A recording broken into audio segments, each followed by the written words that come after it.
Quantity over quality. ہمارے ہاں جو یہ سارا ڈکلائن آیا وہ یہ تھا کہ کہاں 5-6 چینلز ہوتی تھیں، ان کو کنٹرول کیا جا سکتا تھا، گائیڈ کیا جا سکتا تھا، اور کہاں پھر وہ سینکڑوں میں ہزاروں میں چلی گئیں. اور اس میں جو فیکٹر آیا وہ پیسے کا آ گیا.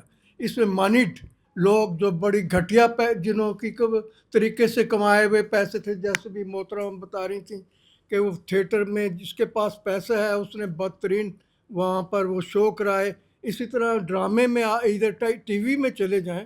اب ٹی وی کا یہ تھا، پہلے تو 1-2 فلمیں ہوتی تھیں یا چند تھیٹر ہوتے تھے، وہاں چند شو ہوتے تھے. اب ٹی وی جو میڈیا ہے وہ پاکستان کے 24 کروڑ لوگوں کے گھروں میں پہنچ رہا ہے.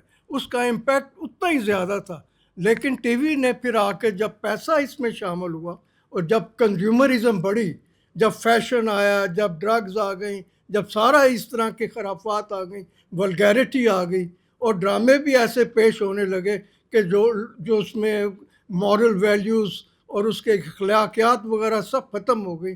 تو اس کا یہ اثر ہے کہ میں سمجھتا ہوں جب 5-6 چینلز تھے یا 10 چینل تھے تو پاکستان اتنا ڈیٹیوریٹیڈ نہیں تھا، اتنی یہاں ڈکلائن نہیں تھا جتنا اب جس قدر یہ میس فلڈنگ آف آپ کے میڈیا کی ہو گئی ہے، چینل کی میرے خیال میں تو اس چیز کا حامی ہوں. جیسے آپ کہہ رہے تھے میں ٹی وی لگاتا ہی نہیں، سوائے اگر میں نے کوئی لگایا ہے تو التغرل دیکھنے کے لیے یا کلس عثمان اسلامک ریسرجنس اس نے دی، اور کوالٹی اس کی ڈراموں کی، ان کی ڈائلاگ کی، ان کے ڈریسز کی، مسلمان ورلڈ کے لیے کیا ساری دنیا کے لیے وہ اس نے امپیکٹ چھوڑے.